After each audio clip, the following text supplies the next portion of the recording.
Within Our Power, a paper written by Most Worshipful Dwight L. Smith, past Grand Master of the Grand Lodge of Indiana, delivered in Virginia Research Lodge number 1777 on December 13th, 1980.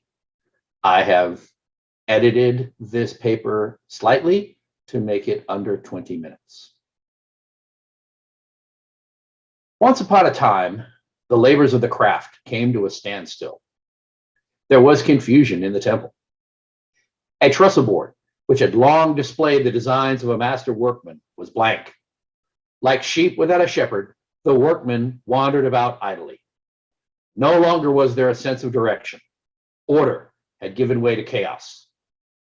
A noble Tyrian, in whose mind the designs had been conceived, had been stricken down in the performance of duty, not by enemies from without the temple, but by foes from within. The extent to which a legend may be repeating itself in North American Freemasonry today may be open to dispute, but certainly no man can challenge the premise that the craftsmen are not at their labors to the extent that they should be. And few, I dare say, will take issue when I suggest that there is indeed confusion in the temple.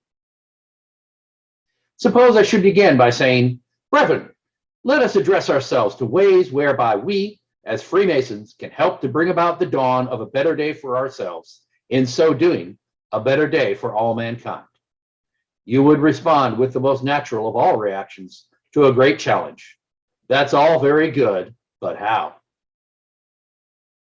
Before we consider how lodges can help to advance the dawn of a better day, let us return to the legend of Hiram. You will recall King Solomon divided the workmen with orders to travel east, west, north, and south in search of the missing master builder. One of the parties returned with a report from a seafaring man, where 3 men, who appeared to be workmen from the temple, attempted to gain passage on a ship about to leave for a far distant country. Thwarted in their effort, they had returned into the mountainous region. And what was King Solomon's reply? The Indiana ritual has the words, "Your intelligence proves but one thing to me, that the ruffians are still in the country and within our power." Let's keep those words uppermost in our minds for the rest of this evening. Here is what Solomon is telling us. If Freemasonry has a stake in building a better tomorrow, and if we are to do our part, we must face the fact that the forces against which we must contend are right here at home in our own districts, our own lodges, right here within ourselves, and they are within our power. Both the problem and the solution lay in our own backyard. If we have the will, we can do something about it. Before I explain how, allow me to say that I am imposing a moratorium on myself, a moratorium on any mention of our old familiar excuses, the scapegoats to cover up the fact that our lodges, by and large, simply aren't doing the job they should be doing. There will be no wringing of hands on our declining membership, or poor attendance at lodge meetings, or master masons who failed to memorize the last catechism, or that Freemasonry is not attracting young men or professional men to the extent it should, or the common complaint that men petition our lodges for the degrees, receive those degrees, and we see them no more.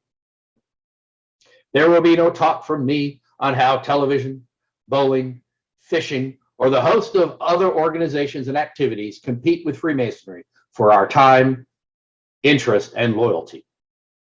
Best of all, you'll not hear from me that Masonry is hiding its light under a bushel, which is nothing more than a King James Version way of saying that we should seek publicity, going to ridiculous extremes to be in the public eye. Instead of all these, we'll talk about how each lodge, working within its own sphere of influence and within the framework of Masonic tradition, can help Freemasonry do its part in bringing about the dawn of a better day. To avoid offense, here is the approach I shall take. Have you ever heard anyone say, "If I had my druthers"? That's how I shall frame it. If I had my druthers, my choice, Masonic lodges would fix their sights on some fundamental things and strive mightily to operate in accordance with those things. First, if I had my druthers, the leadership in Virginia and all across the land would ask themselves some pointed questions, some embarrassing questions, such as this one. Brethren, do we have our priorities in the proper order? And if we do not, then what can we do to get them back into the proper order so that first things will be first? Ralph Waldo Emerson lamented the fact that things are in the saddle and ride mankind. Hence, when we speak of those forces still in the country and within our power, we must not overlook things. We must observe how, to a very real extent, things have ceased to be our servants and have become our masters. We are the servants of our temples, of the dollars required to maintain them, the insurance premiums, servants of the new heating plant, the repairs to the roof, the carpet that is wearing out, the taxes. And so what happens? All too often, our priorities get out of order and we become more attentive to ways in which we can stay alive than following our avowed purpose of creating and maintaining an atmosphere in which men can experience brotherhood as they never experienced it before, in an manner not to be found in any other place. We forget that we are here to help men improve themselves, to teach rough ashlers how to become perfect ashlers. The inevitable result is that we become preoccupied with numbers and with dollars. We need the dollars to stay alive, and therefore we need numbers. And we need them enough that we lower the bar, pull down the standards to get more numbers, to get more dollars. And when our standards are lowered ever so little, the entire structure is weakened. Gresham's law of economics states that when worthless money gets in circulation, sound money doesn't drive it out. On the contrary, the worthless drives out that which is sound. Gresham's law applies in Freemasonry also. When we compromise and use inferior human material, we cannot expect that which is sound to eliminate that which is substandard. It can and does work the other way. Frightening thought, isn't it? Our future then depends on our ability to look beyond numbers and dollars to the quality of our membership and the quality of our leadership and to the basic purpose for which we are here. A distinguished Masonic leader, Most Worshipful L. Douglas Delano, admonishes us never to lose sight of the fact that all institutions that are devoted to the cultivation of the best that is in man are having troubled times in this period of our civilization. It was true in 1977, and it is true today. Freemasonry does not stand alone. But Freemasonry does have its own peculiar gift, its unique appeal, that will work to our distinct advantage if only we have the eyes to see it and the will to use it. If I had my druthers, our lodges would at last accept the fact that it takes time to make a Mason. A perfect ashlar cannot be made from a rough ashlar in 3 easy steps. Becoming a Mason, a real for sure Mason, is a lifetime job if we really work at it. One of the weakest links in our Masonic chain is the reluctance or downright refusal of our lodges to spend the time necessary to give the new Mason good and wholesome instruction for as long as he displays any interest. The strongest indictment I could level against the Masonic fraternity in the United States of America is that we are in too great a hurry to confer the degrees and get it over with. There is a lack of understanding as to what constitutes light, further light, and more light. Too many think that memorizing answers is all that is needed to be a Freemason.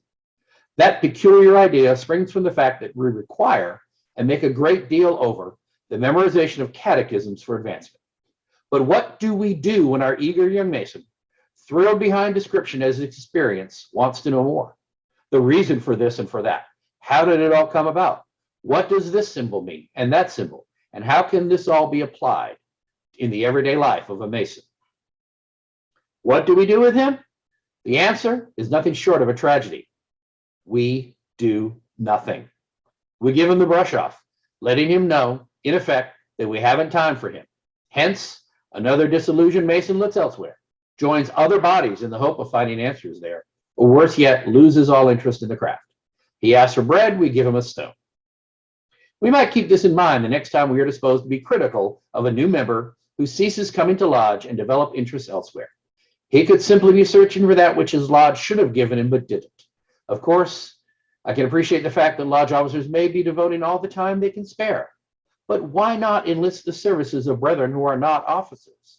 We might be amazed at the contribution they can make. The greatest service our lodges could render to Freemasonry today would be to make available facilities and occasions whereby interested Masons, young and old, can meet informally for food and drink and conversation, an exchange of ideas, and more light in Masonry. Away with the endless memorizing. Away with the idea that learning the answers to a catechism is the beginning and the end of the search for light. If I had my druthers, our lodges would be small in size, and there would be many more of them, many, many more. American Freemasonry has consistently run counter to the time-tested experience of the fraternity in the British Isles and of the European continent. Some of us insist that it doesn't work to the good of the craft when lodges become large and impersonal, regardless of how many petitions a large lodge may receive or how wealthy it may be. It isn't size that counts, nor is it the number of degrees conferred each year. What counts is brotherhood and camaraderie, the privilege of close fraternal association in a fellowship of kindred spirits, the opportunity for personal growth through involvement in that which is great and challenging and inspiring. Small lodges can meet less frequently, and there would be more diversity in the meetings, more opportunity for gatherings of a social nature, more discussions of what Freemasonry is all about. There is resistance here in America to the idea of class lodges. I suppose the term class may be somewhat of a dirty word, so common interest might fit better. In any event, why the resistance to class lodges when we have scores of them already? What is so undemocratic about brethren of the same profession or business and those of common backgrounds and interests who meet in their own lodge? On this subject, many will agree in principle, but few will be prepared to offer a workable plan as to how it can be done. Limitation by way of Grand Lodge legislation would be, in my opinion, a serious mistake. The benefits to be derived from smaller lodges can be realized only over a long period of years and with leadership that is patient and tireless and unshakable in its devotion to an ideal. With Grand Lodge encouragement, I believe the seeds could be sown within the lodges. So when the time for action comes, it will spring from the brethren themselves. Do Masons today have that kind of patience? I doubt whether they do. The sad reality is that economics may force us to do it anyway. If I had my drudgers, our leadership would take a long and critical look at the Preston lectures used in our lodges, particularly as to their content, the time of delivering them, and the manner of the recitation. I am well aware that to question anything pertaining to the ritual is the equivalent of desecrating the flag or an attack on motherhood. Furthermore, I think it likely that you're about to say to me, you may be right, but what are you going to do about it? And that is indeed a logical question. I do know that by law, the lectures must be recited in full each time a degree is conferred and before the lodge is closed. Every word of the official lecture must be repeated. Nothing is omitted, and even the delivery must be the same. We unload the entire truckload as if we were never expecting to see that exhausted candidate again. And in all too many instances, we don't. That fact shouldn't be surprising, but it is. In expressing these thoughts, I speak as one who has a deep affection for the ceremonial ritual of making a man a Mason. I wouldn't change it in the least. And I speak also as one who has delivered every one of the Preston lectures, not once, but many times. They contain material of which I am exceedingly fond, but not all of it, and certainly not all of it every time a lodge confers a degree. I began to ask, is this a practice that does something for Freemasonry, or is it doing something to Freemasonry? The late Myron K. Lingle, past Grand Master of Masons in Illinois, said it so very well. It is the lecture that is emptying our lodge rooms. I find myself in complete agreement with Brother George S. Draffin of Scotland, who writes, William Preston's lectures, as opposed to a ceremonial ritual, were written for another age. If we are to instruct our candidates in the tenets of our craft, some other Preston must arise and prepare for us a series of short educational talks which can be delivered either in lodge or in a lodge of instruction. Sadly enough, this is not a question that is likely to be viewed objectively and dispassionately, but it could be and should. Certainly, the ancient lectures would not totter and crumble into ruins if some other Preston were to arise with new and better lectures suited to our new and modern audience. If lectures as we know them should be recited at all, they should be brief. In my humble opinion, they should be fodder to stimulate discussion at a time other than when the degree is conferred, not as a mandatory addition to it. Here is a place where lodges with imagination could institute programs featuring brief capsule-type lectures dealing with one subject only, perhaps in a relaxed atmosphere outside the tiled lodge. Lest temperatures and blood pressures rise above normal, let me hasten to add that I'm realistic. There will be little or no change anytime soon. Someday, yes, but not now. In the meantime, we could at least make some much-needed improvements. We could do something about inaccuracies and inconsistencies. There are too many of them, and the fact that we persist in repeating them does us no good. I also hope for the day when those horrid visual aids can be discarded forever and new ones, dignified and artistic, be used in their place. We deserve something better than the artwork we have. It might be worth the effort. Some other Preston within the membership of your own lodge might amaze you with the presentation you can make, provided such brief talks and discussions were encouraged and regular provision made for them. If I had my druthers, but there are so many that I would not think of discussing all of them, permit me to touch on very briefly a few other, and after that, the concluding druther. I wish all brethren took pride in their appearance when they meet on the level and part on the square. I wish our American lodges would establish qualifications for being worshipful master that are of greater importance than the winning of an endurance contest. In other words, I'm not an advocate of automatic promotion or the long progressive line. I wish our lodges could all create the office of almoner, that the officer thus selected always be one who is not advancing to master, but who works at the job, actively performing the duties of that office week in and week out. The goodwill that could be generated by the right kind of almoner is incalculable. If I had my druthers, lodges would begin to take steps to reestablish the old traditions of Freemasonry, and at least one respect, the festive board. Provide frequent opportunities for men of like interests, kindred spirits, to gather in pleasant, relaxed surroundings, for no other purpose than refreshment and conversation, physical, intellectual, and spiritual refreshment, just talking and enjoying the company of each other. In short, I am pleading for the return of Freemasonry to its original moorings, a voluntary association in which compatible men may find fellowship and experience brotherhood at its best.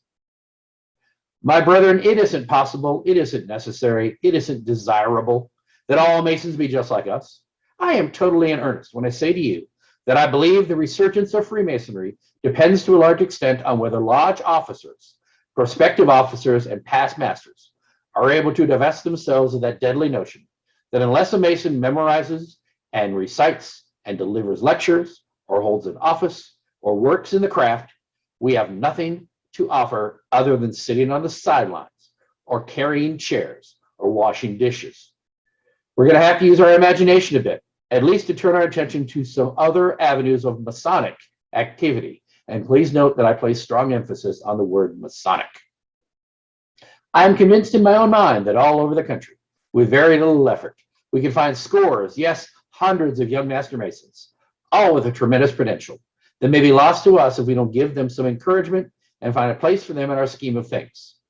It frightens me to reflect on how many such brethren might be found, disappointed, disillusioned, yet not willing to assume the initiative and find something to take the place of Masonic lodges that aren't really doing their job. Let me share with you some lines from Stephen Laycock that have long haunted me. If I were founding a university, I would first found a smoking room.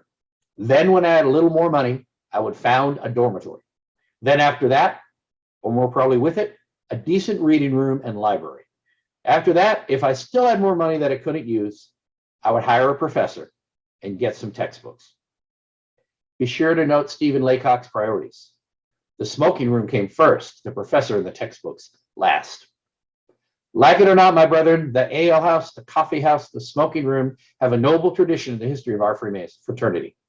They got the craft off to a good start. Our ancestors on this side of the Atlantic banished them as too worldly. But they could yet, if given a chance, do much to pull us out of the doldrums today. Let's never underestimate their importance. And by all means, let's get away from that awful bogeyman of Puritanism, that to eat, drink, and be merry is almost, if not entirely, sinful. Freemasonry would thrive on it again. Let's get back to the fellowship, conviviality, good conversation, and invigorating exchange of ideas that can surround the festive board and find again that which was lost.